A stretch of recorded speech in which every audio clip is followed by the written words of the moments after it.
Doctor Baba Saheb Ambedkar open university.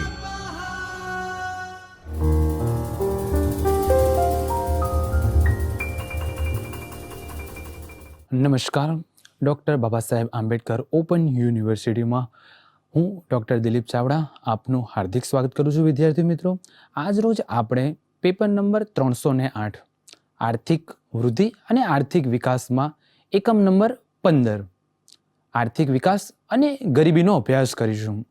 વિદ્યાર્થી મિત્રો, આપણે અગાઉના લેક્ચર્સમાં સઘળી ચર્ચા કરી છે. આપણે જાણીએ છીએ તે પ્રમાણે કે આર્થિક વિકાસ અને ગરીબી, આર્થિક વિકાસ વિશે આપણે અગાઉના યુનિટમાં, અગાઉના લેક્ચર્સમાં તમે જોયું છે કે આર્થિક વિકાસ એ સર્વદેશ આર્થિક વિકાસ કરવા માટે સતત પ્રયત્નશીલ આપણને જોવા મળ્યા છે. આર્થિક વિકાસ માટે પ્રત્યેક દેશ, પ્રત્યેક રાજ્ય આપણને શું જોવા મળી રહ્યું છે? વિકાસની પ્રક્રિયામાં હાથ ધરી રહેલો આપણને જોવા મળી રહ્યો છે. હવે આજે આપણે આર્થિક વિકાસની સાથે સાથે ગરીબીની પણ વાત કરવાની છે. વિદ્યાર્થી મિત્રો, જ્યારે આપણે ગરીબીની વાત કરવાની છે કે ભારતમાં અને વિશ્વમાં આ એક વૈશ્વિક પ્રશ્ન છે. સૌપ્રથમ તો વિદ્યાર્થી મિત્રો આપણે એ સમજવું જોઈએ કે ગરીબી એ કોઈ એક વૈશ્વિક પ્રશ્ન છે. એ વિશ્વ માટે એક સમસ્યા આપણને જોવા મળી રહી છે. ગરીબીના હિસાબે આપણને ઘણી બધી દેશમાં આપણને આર્થિક પ્રગતિમાં તકલીફ પડી રહેલી જોવા મળે છે. તે માટે આપણે પ્રસ્તુત યુનિટમાં આર્થિક વિકાસ અને ગરીબીનો વૈશ્વિક ખ્યાલ સમજીએ. સાથે સાથે ગરીબીનું સ્વરૂપ અને ગરીબીનું માપન આપણને ખ્યાલ આવી જાય કે ભાઈ ગરીબી છે, પણ ગરીબી માપન માટે પણ અર્થશાસ્ત્રીઓ દ્વારા જે અભ્યાસ કરવામાં આવેલા છે તેની આપણે વિચારણા કરીશું. સૌપ્રથમ તો આપણે ગરીબી એટલે શું? ગરીબીની જ્યારે વાત કરવામાં આવે છે તો સૌપ્રથમ વિદ્યાર્થી મિત્રો આપણા મગજમાં એક જ પ્રશ્ન ઉદ્ભવે છે કે ગરીબ કોને કહેવો? ગરીબ એટલે કે જીવન માટે જે જરૂરી છે.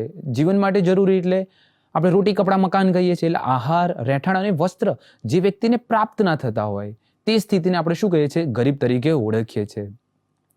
ગરીબી એક આર્થિક અને સામાજિક સમસ્યા પણ જોવા મળી રહી છે. ભારતમાં આયોજનની શરૂઆત કરવામાં આવી. દેશની આઝાદી બાદની જ્યારે આપણે વાત કરીએ છીએ ને, ત્યારથી લઈને આજ સુધી પ્રત્યેક ગવર્મેન્ટ એટલે કે પ્રત્યેક સરકાર શું કરે છે? ગરીબી નિવારણ માટે કાર્યક્રમો કરે છે કે દેશમાં ગરીબી દૂર થવી જોઈએ. ગરીબી હટાવવાનો એક નારો પણ આપવામાં આવ્યો હતો કે આપણને આઝાદી બાદ ભારતમાં એક સૌથી મોટો જો પ્રશ્ન હોય ને તો આપણને ગરીબી જોવા મળતું, અને ગરીબીને પરિણામે આપણને બેરોજગારી પણ જોવા મળતી હતી. એટલે આપણે એવું કહી શકીએ છીએ કે બેરોજગારી અને તેને પરિણામે આપણને ગરીબી, આ બંને આપણને ગંભીર પ્રશ્ન જોવા મળ્યા હતા.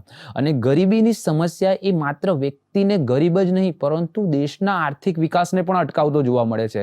આપણને એવું વિચારીએ કે ભાઈ ચલો ગરીબ છે, ચાલી જશે, પણ એમ નહીં. જો કોઈ દેશમાં ગરીબીનું પ્રમાણ વધારે છે તો તે દેશના આર્થિક વિકાસમાં પણ આપણને શું જોવા મળે છે?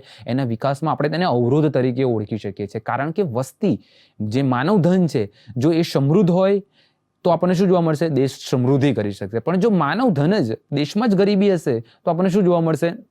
દેશ સમૃદ્ધિ એટલે કે જે આર્થિક વિકાસની સફળતા આપણને મળેલી જોવા નહીં મળે.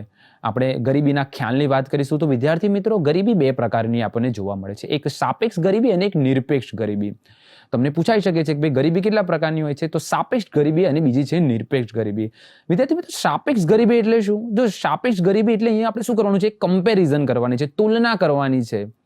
ભારત અને પાકિસ્તાનની વાત કરીશું તો ભારત અને પાકિસ્તાન બે દેશની સ્થિતિ આપણે જોઈશું કે ભાઈ ત્યાં કેવી પરિસ્થિતિ છે.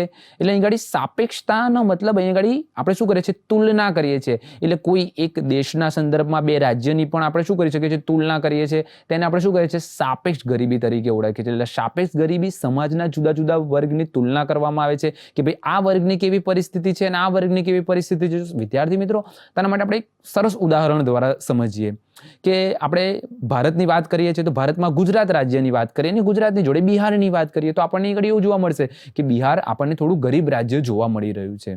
ત્યાં ગરીબી આપણને વ્યાપક પ્રમાણમાં જોવા મળે છે કે અહીં આગળ આપણે શું કર્યું છે? બે દેશની કમ્પેરિઝન કરી, બે રાજ્યની કમ્પેરિઝન કરી, તેને આપણે સાપેક્ષ ગરીબી તરીકે ઓળખીએ છીએ. હવે વિદ્યાર્થી મિત્રો, આપણે નિરપેક્ષ ગરીબીની વાત કરીશું. નિરપેક્ષ ગરીબી એટલે શું? કે અનાજ, કઠોળ એટલે વ્યક્તિને પોતાની પ્રાથમિક જીવન જરૂરિયાતની જે ચીજ વસ્તુઓ પણ પ્રાપ્ત ના થતી હોય, બરાબર.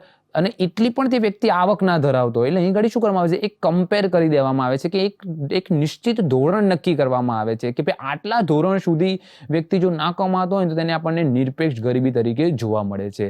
એટલે ભારતની મેં આપણને નિરપેક્ષ ગરીબીની સમસ્યા જોવા મળી છે. આ નિરપેક્ષ ગરીબીનો જે ખ્યાલ છે એ પાયાની જીવન જરૂરિયાતની ચીજ વસ્તુઓ સાથે રંકડાયેલો છે. એટલે એમાં આપણને શું જોવા મળશે, એક તો આહાર, રહેઠાણ અને પોશાકની વાત કરવામાં આવે છે. આપણે જાણીએ છીએ તે મુજબ આપણને રોટી, કપડાં ઓર મકાન મળી રહ્યું છે. આ આપણી પ્રાથમિક જરૂરિયાતની વસ્તુઓ છે.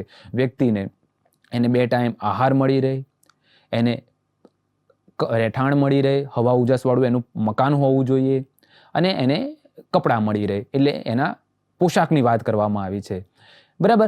તો ગરીબીની જે રેખા છે એક આપણને એક મનસ્વી રેખા છે. તે આપણે તેને શું કહે છે કે જે નીચી આવક ધરાવતા લોકો છે તેને આપણે શું કહીએ છીએ, ગરીબ તરીકે ઓળખીએ છીએ.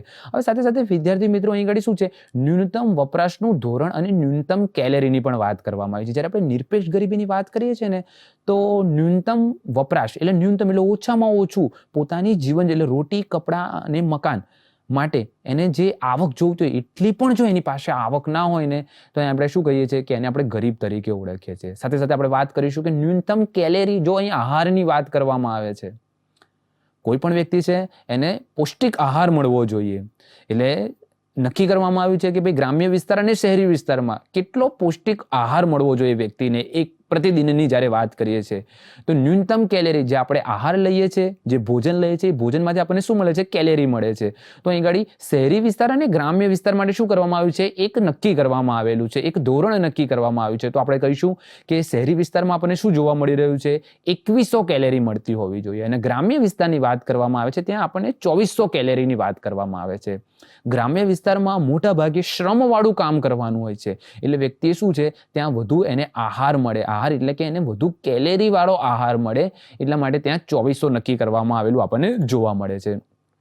હવે આપણે ગરીબીના ખ્યાલની વાત કરીશું. તો વિદ્યાર્થી મિત્રો, ગરીબી રેખા માપવા માટે આપણને શું જોવા મળે છે કે કોઈ એક બેરોમીટર આવે છે, જે આપણને જોવા મળી રહ્યું છે કે WHO વર્લ્ડ હેલ્થ ઓર્ગેનાઇઝેશનના જે પ્રથમ ડાયરેક્ટર હતા, ઓરોએ 1945માં ભૂખમરાનો ખ્યાલ રજૂ કર્યો હતો. આ ખ્યાલ પરથી આપણને શું જોવા મળ્યું હતું, ગરીબી રેખા આપણને જોવા મળી છે, જેને આપણે શું કહીએ છીએ, બિલો પોવર્ટી ઓફ લાઇન. એટલે આ BPL જેને કહીએ છીએ કે આ વ્યક્તિઓ છે પોતાની જે રહેઠાણ, અન્ન, વસ્ત્રની પણ શું કરી નહીં શકતા, એમની જરૂરિયાત નથી સંતોષી શકતા. એટલે આ એક જૂથ છે, એટલે જે પોતાની પ્રાથમિક જરૂરિયાતની પણ પ્રાપ્તિ નથી કરી શકતો, એ આપણને અહીંયા જોવા મળે છે. એટલે એની એટલી આવક ઓછી હોય છે, એટલા પ્રકારનું એનું જીવન ધોરણ નિમ્ન આપણને જોવા મળે છે.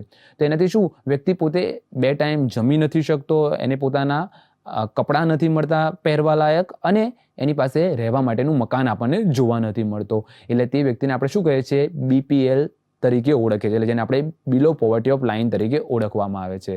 હવે વિદ્યાર્થી મિત્રો, જ્યારે ગરીબીની વાત કરવામાં આવે છે તો આપણે અર્થશાસ્ત્રી ડૉક્ટર અમર્ત્ય સેનની વાત કરીશું. વિદ્યાર્થી મિત્રો, તમે જાણતા હો તો અમર્ત્ય સેન એ આપણા ભારતીય અર્થશાસ્ત્રી છે, પ્રખર અર્થશાસ્ત્રી છે, અને આપણે એવું ગર્વથી કહી શકીએ છીએ કે દર વર્ષે નોબેલ પારિતોષિક આપવામાં આવે છે. નોબેલ પારિતોષિકમાં આપણને શું જોવા મળી રહ્યું છે કે વર્ષ 1998ના વર્ષનો નોબેલ, એટલે જે કોઈ પણ વ્યક્તિ છે કોઈ જગ્યાએ, કોઈ ક્ષેત્રમાં કોઈ સારું કાર્ય કર્યું હોય તો તેને શું કરવામાં આવે છે, નોબેલ કરીને નોબેલ પારિતોષિક આપવામાં આવે છે. તો આપણે ગર્વથી કહી શકીએ છીએ કે આપણે અર્થશાસ્ત્રના વિદ્યાર્થીઓ છે. સાથે સાથે આપણને પ્રથમ એશિયાઈ પણ જોવા મળે છે કે અર્થશાસ્ત્રના ક્ષેત્રની મેં 1998ના વર્ષ દરમિયાન ડૉક્ટર અમર્ત્ય સેનને આવો એક ખૂબ જ પારિતોષિક એટલે કે નોબેલ આપણને મળેલો જોવા મળે છે. અમર્ત્ય સેનની વાત કરીશું. એમના ઘણા લેખો, ઘણા પુસ્તકો આપણને જોવા મળી રહ્યા છે. એમણે ઇકોનોમી પોલિટિકલી વીકલીમાં પ્રકાશિત કરેલો એક લેખ છે. લેખની મેં પોવર્ટી, અનઇક્વાલિટી એન્ડ અનએમ્પ્લોયમેન્ટ પર તેમને પોતાના વિચારો પ્રગટ કર્યા છે, અને તેમણે ગરીબી માટે પણ શું કર્યું છે, ગરીબીના નિર્દેશક શોધ્યા છે. અમર્ત્ય સેનની જ્યારે આપણે વાત કરીએ છીએ ત્યારે તેમણે એક સેનને ગરીબી આંક શોધવા માટે શું કર્યું છે, એક સૂત્ર દ્વારા આપણને જોવા મળી રહ્યું છે કે અમર્ત્ય સેન છે ગરીબીને શોધવા માટે તેમણે શું કર્યું છે, આપણને કે ગરીબી, તો ગરીબીમાં આપણને શું જોવા મળે છે, પ્રકાર જોવા મળે છે. જ્યારે અમર્ત્ય સેનની વાત આવે છે ને તો તેમને ગરીબીમાં આપણને શું જોવા મળી રહ્યું છે કે ગરીબ, તો વ્યક્તિ કેટલો ગરીબ છે, આપણે કોઈ પણ જેના દેખો ભારતમાં વાત કરીએ કે ભારતમાં બેરોજગારી છે, અમેરિકામાં બેરોજગારી છે, પણ ત્યાં આપણને શું જોવા મળે છે, બંને દેશની સ્થિતિ આપણને થોડી અલગ અલગ જોવા મળી રહી છે. ભારતમાં માળખાગત બેરોજગારી જોવા મળી રહી છે, જ્યારે આપણે વિશ્વના અમેરિકાની જ્યારે વાત કરીએ છીએ તો અમેરિકામાં આપણને શું જોવા મળ્યું છે, ત્યાં માત્ર ચક્રીય બેરોજગારી છે, એટલે સમયના અમુક ગાળા માટે કોઈ વ્યક્તિ પાસે કામ નથી. પણ જ્યારે એની જ્યારે આપણે વાત કરીશું ભારતનું તો માળખું જ આપણને શું જોવા મળી રહ્યું છે કે અહીં આગળ બેકારી આપણને ખૂબ જ વ્યાપક પ્રમાણમાં જોવા મળી રહી છે. એટલે અમર્ત્ય સેન દ્વારા જે ગરીબીનો ખ્યાલ રજૂ કરવામાં આવ્યો છે, એ ખ્યાલમાં તો ગરીબમાં પણ વ્યક્તિ કેટલો ગરીબ છે, તેની ગરીબીની સ્થિતિ કેટલી છે, એ વધુ ગરીબ છે કે ઓછો ગરીબ છે, તે એમને તપાસવાનો પ્રયત્ન કર્યો છે. તો એ માટે તેમણે ગરીબીનો ગુણોત્તર શોધ્યો છે. એટલે તે ગરીબીનો ગુણોત્તર છે વિદ્યાર્થી મિત્રો, તમે જોઈ શકો છો કે તેને એક સૂત્રના મદદથી આપણે શોધી શકીએ છીએ કે તે કુલ વસ્તીમાં ગરીબોનું પ્રમાણ માપતું આપણને જોવા મળ્યું છે. આ પદ્ધતિમાં આપણને શું જોવા મળ્યું છે કે કુલ વસ્તીમાં ગરીબી રેખા નીચે જીવતા લોકોની ટકાવારી શોધવામાં આવે છે કે ભાઈ દેશમાં કેટલી વસ્તી છે જે ગરીબી રેખા નીચે જીવે છે, અને આ આપણને નિરપેક્ષ રીતે ગરીબી માપી શકતા આપણને જોવા મળે છે. આપણે વાત કરીશું ગરીબી તફાવતીનો આંક. એટલે આ આંક છે જે ગરીબી રેખાની નીચે જીવતા તમામ પરિવારોની સરેરાશ આવક વચ્ચેનો તફાવત. ગરીબી રેખા અને ગરીબી રેખાની નીચે જીવતા લોકોની આવક વચ્ચે કેટલો સરેરાશ તફાવત છે તે રેખાની ટકાવારી અભિવ્યક્ત થાય છે. એટલે અહીં આગળ આપણે શું મળે છે, ગરીબીની તીવ્રતા અને ઊંડાઈ પણ જોવા મળે છે. મેં તમને હમણાં વાત કર્યું ને કે બે સામાન્ય પરિવારના વ્યક્તિ છે, તો બે સામાન્ય વર્ગના જે પરિવાર છે તેની પણ આપણને સ્થિતિ અલગ અલગ જોવા મળે છે. જ્યારે આપણે કમ્પેર કરીએ છીએ કે ધનિક, તો ધનિક વ્યક્તિની વાત કરીએ છીએ તો બધા ધનિકમાં પણ શું જોવા મળે છે કે બધાને અલગ અલગ એટલે એના તીવ્રતા કેટલી છે કે આ વ્યક્તિ કેટલો વધારે ધનિક છે, બરાબર. જ્યારે આપણે કોઈ પર્ટિક્યુલર એક વિસ્તારની વાત કરીશું કે આ આપણા વિસ્તારમાં સૌથી ધનિક વ્યક્તિ છે, કોઈ જો ગ્રામ્ય વિસ્તારની વાત કરવામાં આવે તો આપણે કહી શકીએ છીએ કે આ આપણા ગામમાં સૌથી ધનિક વ્યક્તિ છે. પણ જ્યારે એ જ વ્યક્તિની વાત કરીશું તો એ ખાલી માત્ર ગ્રામ પૂરતો જોવા મળશે, આપણને આગળ ના જોવા મળી શકે. એટલે રાજ્યમાં દેશમાં બદલાયેલું આપણને જોવા મળશે. તો તે માટે આપણને તફાવતી ગરીબીનો આંક તેમના દ્વારા વિકસાવવામાં આવેલો જોવા મળે છે. જેના દ્વારા આપણને શું જોવા મળે છે, ગરીબીની તીવ્રતા જોવા મળી હતી. સાથે સાથે આપણે વાત કરીશું કે ગીની સહગુણકની તેમણે વાત કરેલી છે. ગીની સહગુણક છે એ લોરેન્સ રેખા આર્થિક અસમાનતાનું માપનનું ઓરેન્જ કર્વની સમજૂતી આપતું આપણને જોવા મળ્યું છે.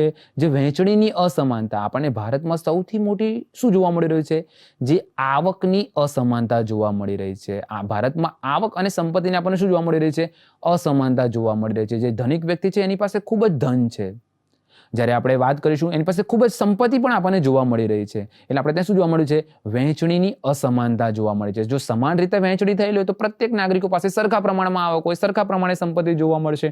પણ અહીં આગળ આપણને શું જોવા મળે છે, અસમાનતા જોવા મળે છે. એટલે ગીની સહગુણકની જ્યારે આપણે વાત કરીએ છીએ તો આ માત લોરેન્સ વક્રને આધારે કાઢવામાં આવેલું આપણને જોવા મળ્યું છે. જે ગીની ગુણકનું જે માપ છે એ 0 થી આપણને શું જોવા મળે છે, 1 વચ્ચેનું જોવા મળે છે. એટલે અહીં આગળ આપણે એવું કહી શકીએ છીએ કે ગીની ગુણકની ઘટતું મૂલ્ય આવકની નીચી અસમાનતા દર્શાવે છે. એટલે જેમ અસમાનતા વધે તો આપણને શું જોવા મળશે, ગીનું મૂલ્ય આપણને શું જોવા મળશે, 1 તરફ જતું જોવા મળશે, અને ઓછું હશે તો આપણને 0ની તરફ આવતું આપણને જોવા મળશે. તો આ માટે વિદ્યાર્થી મિત્રો એક ડાયાગ્રામ, એક આલેખ દ્વારા આપણે જોઈ શકીએ છીએ કે OX ધરી પર વસ્તી દર્શાવેલી છે આપણને, અને અહીં ગાડી આવક અને આપણને દર્શાવેલી જોવા મળે છે કે જેમ વસ્તી અને આવકની તમે સૂત્રના મદદથી અહીં જોઈ શકો છો. એટલે સેનનો જે આ ખ્યાલ છે, જ્યારે આપણે વાત કરીશું કે ડૉક્ટર અમર્ત્ય સેન જે ગરીબી રેખા નીચે જીવતા લોકોની આવક અંગે જે તફાવત છે તે માટે તેમણે શું કર્યું છે કે એ ગરીબી રેખા નીચે જીવતા અંતિમ ગરીબની સ્થિતિ દર્શાવવાનો તેમણે પ્રયત્ન કર્યો છે. એટલે આ બાબતને આર્થિક કલ્યાણ સાથેનો સંબંધ આપણને એક સમીકરણ દ્વારા પ્રાપ્ત થયેલો જોવા મળે છે. વિદ્યાર્થી મિત્રો, આ સમીકરણ આપણે જોઈએ કે W = U જેવું આપણને જે જોવા મળી રહ્યું છે, કૌંસમાં 1 - G, જેમાં આપણને W એટલે આપણે તેને કલ્યાણની વાત કરીએ છીએ, આપણને માથાદીઠ આવક, અને G એટલે આવકની અસમાનતા જોવા મળી રહી છે. એટલે આના આધારે આપણે કહી શકીએ છીએ કે કલ્યાણમાં વધારો કરવો હોય, વ્યક્તિના કલ્યાણમાં વધારો કરવો હોય, વ્યક્તિના સુખાકારીમાં વધારો કરવો હોય તો આપણે શું કરવું પડે, માથાદીઠ આવકમાં વધારો કરવો પડે. માથાદીઠ આવકમાં વધારો થશે તો આપણને શું જોવા મળશે, વ્યક્તિની માથાદીઠ આવક વધશે, એટલે વ્યક્તિનું જીવન ધોરણમાં આપણને પરિવર્તન થયેલું જોવા મળશે. તો તેના દ્વારા આપણને શું મળશે? દેશમાં આપણને આર્થિક વિકાસ થયેલો જોવા મળશે. તો વિદ્યાર્થી મિત્રો, આજના લેક્ચર્સમાં આપણે ગરીબીની વાત કરી. ગરીબી એક વૈશ્વિક સમસ્યા આપણને જોવા મળી છે. સાથે સાથે ગરીબીમાં આપણને શું જોવા મળ્યું? એક સાપેક્ષ ગરીબી જોવા મળી, નિરપેક્ષ ગરીબીની વાત કરી, આપણે ગરીબી રેખાની વાત કરવામાં આવી. સાથે સાથે નોબેલ પારિતોષિક વિજેતા અમર્ત્ય સેનની પણ શું કરવામાં આવી છે અહીં આગળ? જે તેમને ગરીબી માપનની જે વાત કરી છે તેની આપણે ચર્ચા કરી. તો વિદ્યાર્થી મિત્રો, આપણે મળીએ હવે પછીના લેક્ચર્સમાં. અગાઉના આપણે લેક્ચર્સમાં હવે ગરીબી અને ગરીબી માટે સરકાર દ્વારા જે પગલાઓ ભરવામાં આવ્યા છે, ઉપાયોની વાત કરીશું, સરકારે કયા કયા પ્રકારના પગલાં લીધેલા છે એ લઈશું. તો મળીએ આપણે હવે પછીના નેક્સ્ટ લેક્ચરમાં. નમસ્કાર.